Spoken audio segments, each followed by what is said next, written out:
बिस्मिल्लाहिर्रहमानिर्रहीम।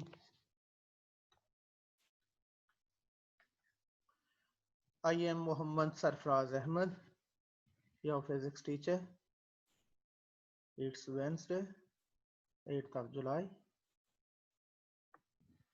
Today we will study refraction of light, laws of refraction, Snell's law, and a refractive index. Refraction of light. Refraction of light basically होती है bending of light ray on entering another medium. जब रे of light एक medium में travel करते हुए दूसरे medium में एंटर होती है और बेंड हो जाती है, अपने पाथ से डेविएट कर जाती है, इसे हम रिफ्रैक्शन ऑफ लाइट कहते हैं।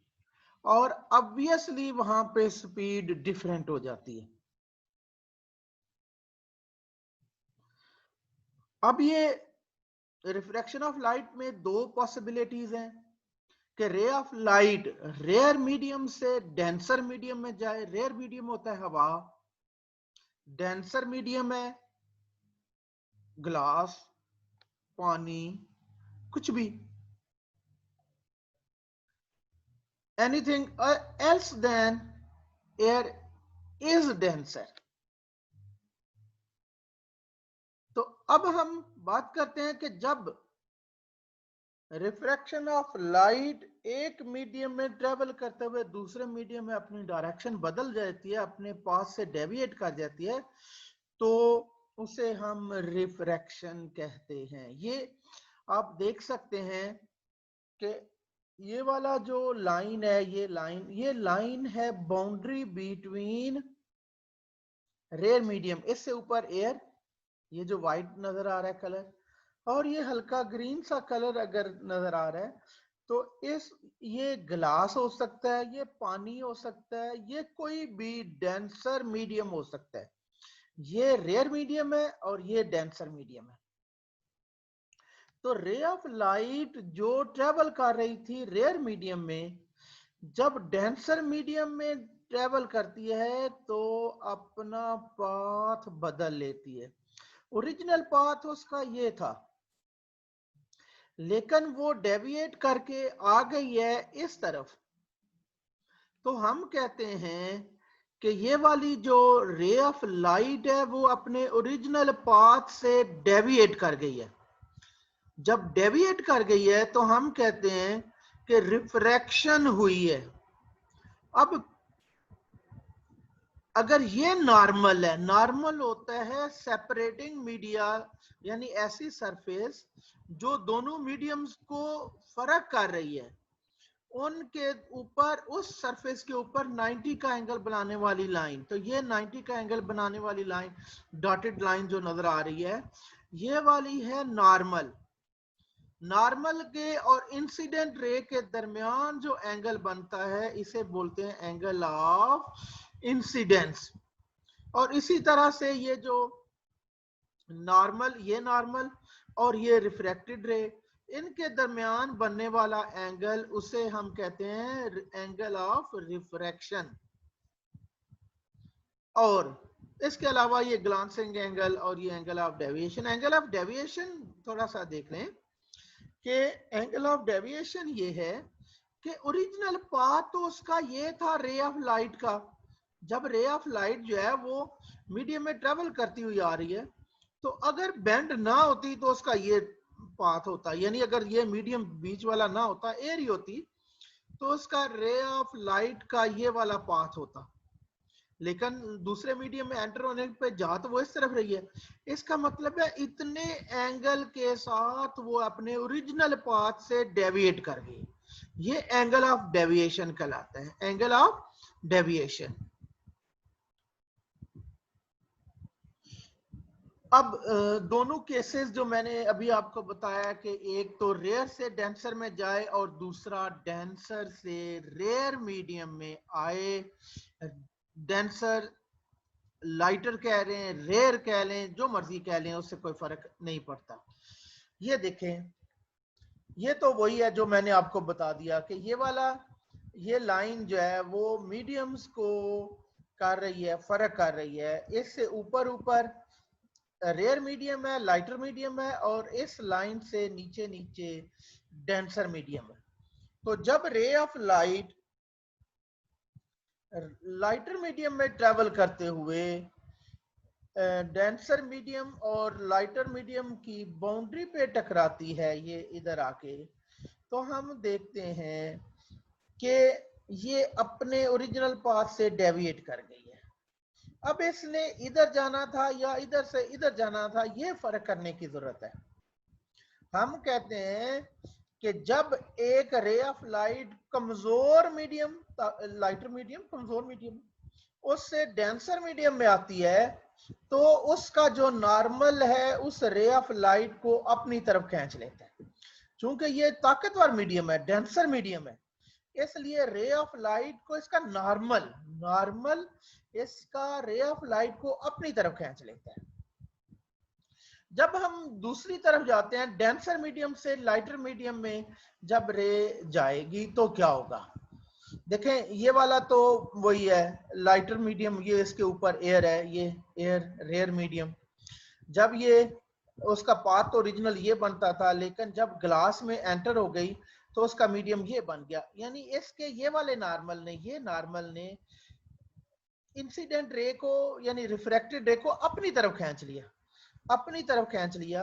अब हम दूसरा केस यहां से नीचे देखते हैं। दूसरा केस ये है जिसको मैं ये एनसर्कल कर रहा हूं। दूसरा केस ये है कि लाइट रे ट्रेवल कर रही थी। अब पीछे भूल दें कि क्या हुआ था।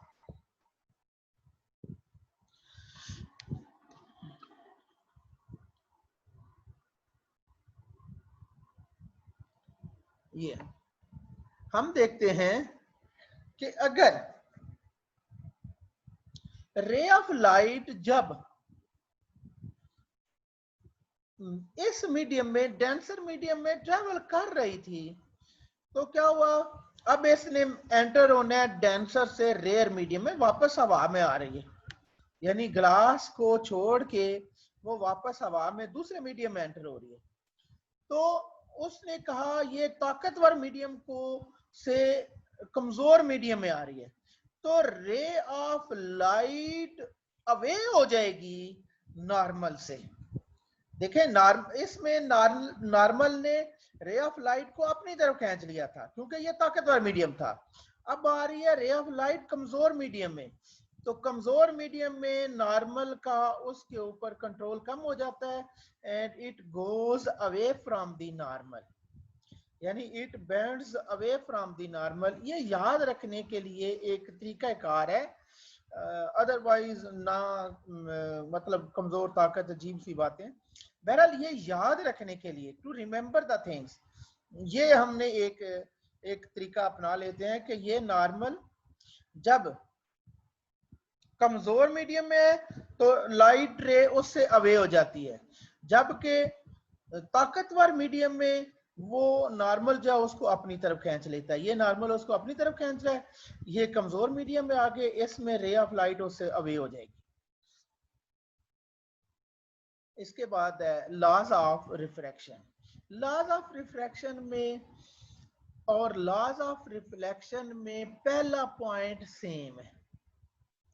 उसमें था इंसिडेंट रे, रिफ्लेक्टेड रे था वहां पे। अब यहाँ पे रिफ्रैक्टेड रे आ जाएगा और बाकी नॉर्मल, वो तो सारे हम कहते हैं कि लाई इन द सेम प्लेन। ये पहला पॉइंट वो सेम है, सिर्फ रिफ्लेक्टेड रे की बजाय रिफ्रैक्टेड रे आ गई है। अब दूसरा क्या है? दूसरा है बेसिकली स्नेल्स लॉ।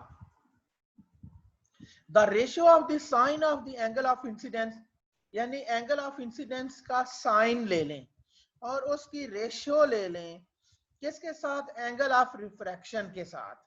तो वो कहता है हमेशा ये वाली वैल्यू एक हमेशा कांस्टेंट होगी, इसको हम एन से लिख देते हैं। यानी sine of angle of incidence और रेशियो है उसकी sine of angle of refraction के साथ, यानी sine I over sine R. ये हमेशा जवाब एक कांस्टेंट होता है, ये एन। किसी एक मीडियम के लिए, ये नहीं है कि हर मीडियम के लिए सेम रहता है, नहीं। हम अगर ग्लास की बात कर रहे हैं तो ग्लास के लिए ये सेम होगा, अगर हम कोई भी जो मीडियम यूज कर रहे हैं वो उसके लिए डिफरेंट होगा, यानी तो जो मीडियम बात कर रहे हैं उसके लिए ये सेम होगा, लेकिन बाकी मीडियम से ये डिफरेंट होगा, हर एक की अपनी वैल्यू होगी। एन जो है वो रिफ्रैक्टिव इंडेक्स है, हमने बड़े आसानी के साथ कह दिया एन इज रिफ्रैक्टिव इंडेक्स, और इसको हम कहते हैं स्नेल्स लॉ। ये एंगल ऑफ इंसिडेंस है और ये एंगल ऑफ रिफ्रैक्शन है, तो इनकी साइन ले लें, sine I over sine R, इसका आंसर हमेशा वो कहता है रिफ्रैक्टिव इंडेक्स के इक्वल होता है। रिफ्रैक्टिव इंडेक्स क्या होता है ये हम नेक्स्ट स्लाइड में देखते हैं। बेसिकली रिफ्रैक्टिव इंडेक्स होता है of a medium is the ratio of the speed of light in air to the speed of light in that medium। जिस मीडियम की बात कर रहे हैं, जिस मीडियम की बात कर रहे हैं, फर्ज कर लें हम यहाँ पे वाटर की बात करते हैं, तो हम कहते हैं refractive index of water is equal to speed of light in air divided by speed of light in water. तो ये रिफ्रैक्टिव इंडेक्स ऑफ वाटर निकल आएगा। देखें ये speed of light in air है, ये स्पीड है, ये speed of light in water है, ये भी स्पीड है। ये ऊपर वाली क्वांटिटी बड़ी है, नीचे वाली क्वांटिटी थोड़ी छोटी है, लेकिन है तो सेम क्वांटिटी, सेम यूनिट्स के साथ स्पीड्स ही हैं दोनों। लिहाजा जब इनको आप एक दूसरे के साथ कैंसल आउट कर देंगे तो इसका मतलब है रिफ्रैक्टिव इंडेक्स का कोई यूनिट नहीं होगा। तो रिफ्रैक्टिव इंडेक्स बेसिकली है speed of light in air और वैक्यूम, एक ही बात होती है, divided by speed of light in that medium. जिस मीडियम के रिफ्रैक्टिव इंडेक्स की बात कर रहे हैं, ये वाली स्पीड उस मीडियम के अंदर है। अब देखें ये डिफरेंट मटेरियल्स हैं और उनके रिफ्रैक्टिव इंडेक्सेस हैं। देखें ये material refractive index, material refractive index, vacuum का 1 होता है और एयर का रिफ्रैक्टिव इंडेक्स 1.0003, यानी हम इन दोनों को, वैक्यूम को और एयर को एक जैसा ट्रीट करते हैं, एक जैसा कंसीडर करते हैं, उससे कोई फर्क ज्यादा नहीं पड़ता। ये तो 1 हो गया ये एयर का या वैक्यूम का। बाकी वाटर का देख ले 1.33। इसी तरह से ये ग्लास भी मुख्तलिफ होते हैं, जिनमें क्राउन ग्लास है उसकी 1.52 है, मुख्तलिफ ग्लास के लिए मुख्तलिफ हो सकता है, ये कोई इशू वाली। फ्लिंट ग्लास के लिए 1.65 तक भी आ जाता है आंसर। चले ये तो डिफरेंट कांस्टेंट्स हैं।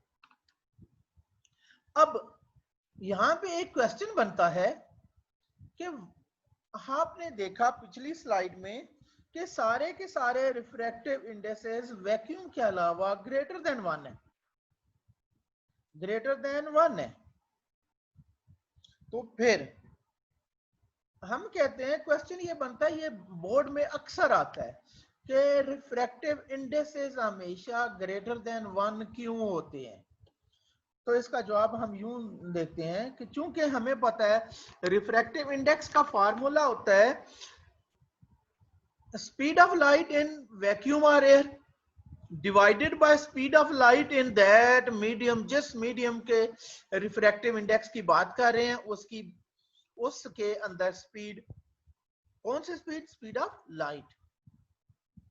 Speed of light in vacuum या एयर मैक्सिमम होती है और किसी चीज की स्पीड इससे बड़ी नहीं हो सकती, इससे ज्यादा नहीं होती, यानी स्पीड ऑफ लाइट मैक्सिमम है, यानी ऊपर वाली क्वांटिटी हमेशा बड़ी रहेगी, न्यूमरेटर में मौजूद क्वांटिटी हमेशा बड़ी होगी, जबकि डिनोमिनेटर में मौजूद क्वांटिटी हमेशा छोटी होगी।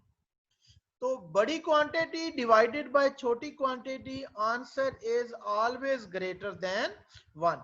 ये हमने कहा कि क्वांटिटी न्यूमरेटर में जो मौजूद है वो हमेशा बड़ी होती है क्वांटिटी जो मौजूद है डिनोमिनेटर में, इसलिए refractive index of everything is greater than 1।